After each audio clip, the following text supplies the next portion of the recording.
In class 8 science chapter 3 synthetic fibres and plastics. अभी हमने पढ़ा सिंथेटिक फाइबर्स क्या होते हैं। They are two types of fibres, natural fibres and synthetic fibres. Synthetic fibres factory में बनते हैं, केमिकली सिंथेसाइज होते हैं एंड इनको हम man made and artificial fibres भी कहते हैं। टाइप्स ऑफ सिंथेटिक फाइबर्स की बात करें तो first we should learn about rayon. You have read in class 7 that silk fiber obtained from silkworm was discovered in China and was kept as a closely guarded secret for a long time. China ने silkworm के through silk बनाया और काफी हजारों सालों तक उसको छुपा के रखा। लोगों को मालूम नहीं पड़ा कि सिल्क का क्लोथ बनता कैसे। Fabric obtain from silk fibre was very costly और बहुत महंगा था वो, बट इट्स ब्यूटीफुल टेक्सचर और फैसिनेटेड एवरीबॉडी। लेकिन सबको बड़ा अच्छा लगता था, वाह यार कितना सुंदर, कितना अच्छा कपड़ा है, beautiful. Attempts were made to make silk artificially और धीरे धीरे कोशिश की गई कि सिल्क को आर्टिफिशियली मतलब फैक्ट्री में बनाया जाए। Towards the end of the 19th century, scientists were successful in obtaining a fiber having properties similar to that of silk. 19th century के एंड तक आते आते साइंटिस्ट ने एक टेक्नोलॉजी डेवलप कर ली, उसके थ्रू उन्होंने ऐसा फाइबर ऑब्टेन किया जिसकी क्वालिटीज सिल्क के जैसी थी। Such a fiber was obtained by chemical treatment of wool pulp. जो वूल का पल्प होता है उसको केमिकली प्रोसेस करके उन्होंने बनाया। This fibre was called rayon और आर्टिफिशियल सिल्क। इसको रेयॉन बोलते हैं या artificial silk. Although rayon is obtained from a natural source wood pulp, yet it is a man made fibre. हालांकि वुड पल्प से बनता है, वुड पल्प मतलब लकड़ी का जो पल्प होता है उससे बनता है, लेकिन फिर भी इसको हम मैन मेड फाइबर कहते हैं। It is cheaper than silk, सस्ता होता है and can be woven like silk fibers. It can also be dyed in a wide variety of colours, इसके ऊपर अलग अलग कलर्स कर सकते हैं। Rayon is mixed with cotton to make bed sheets और mixed with wool to make carpets. Carpet बनाने के लिए रेयॉन को मिक्स करते हैं वूल के साथ, और बेडशीट बनाने के लिए रेयॉन को मिक्स करते हैं हम कॉटन के साथ। Okay, Another fiber is nylon. Nylon is another man-made fiber. In 1931, it was made without using any natural raw material from plants or animal.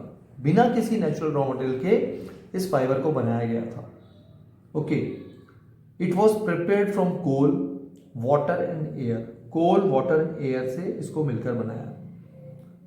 It was the first fully synthetic fiber. पूरी तरीके से synthetic fibre पहला यही था, क्योंकि rayon में क्या किया था हमने, वुड पल्प यूज किया था। नायलॉन फाइबर वो स्ट्रॉन्ग, इलास्टिक एंड लाइट, तो हल्का होता है, मजबूत होता है, इलास्टिक को खींच सकते हैं। इट वॉज लस्ट्रस, लस्ट्रस मतलब इसमें चमक रहती है, and easy to wash, so it became very popular for making clothes. We use many articles made from nylon such as socks of nylon socks, ropes, tents, toothbrush, car seats, belts, sleeping bags, curtains, ये सब हम nylon के use करते हैं। Is nylon fibre really so strong that we can make nylon parachutes and ropes for rocking climbing. जो rock climbing करते हैं उसमें जो रोप्स यूज होती है उसमें, और पैराशूट बनाने के लिए भी नायलॉन यूज होता है। तो नायलॉन इतना मजबूत है। Yes, nylon is also used for making parachutes and ropes for rock climbing. A nylon thread is actually stronger than a steel wire. Nylon का जो थ्रेड होता है, धागा होता है, वो स्टील के वायर से भी ज्यादा मजबूत होता है। Let us find out. Activity करते हैं हम। Take an iron stand with a clamp. एक आयरन स्टैंड लो, क्लैम्प लगा हो। Take a cotton thread of about 60 centimetre long, 60 centimetre long cotton thread लीजिए। Tie it to the clamp so that it hangs freely from it as shown in figure. इसको आप छोड़ दीजिए ऐसे टांग कर। At the free and suspend a pan so that weight can be placed in it.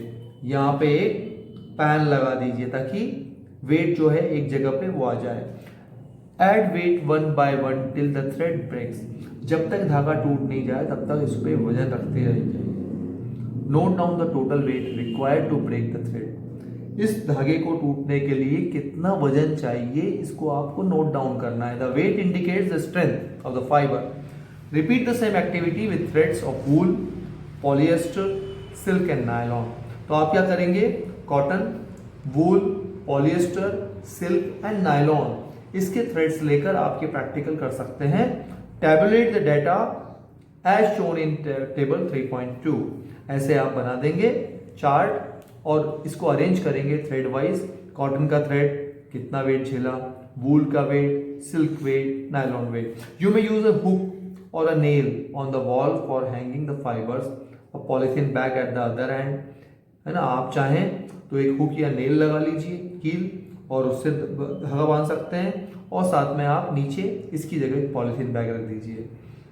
In place of weights you may use marbles और pebbles of smaller, और आप वेट डालने के लिए पेबल्स, मार्बल, छोटे छोटे पत्थर वो डाल सकते हैं उसमें। ओके, एक प्रिकॉशन रखना है, note that all thread should be of the same length. सभी थ्रेड बराबर लंबाई के होने चाहिए and almost of the same thickness, और बराबर मोटाई के होने चाहिए।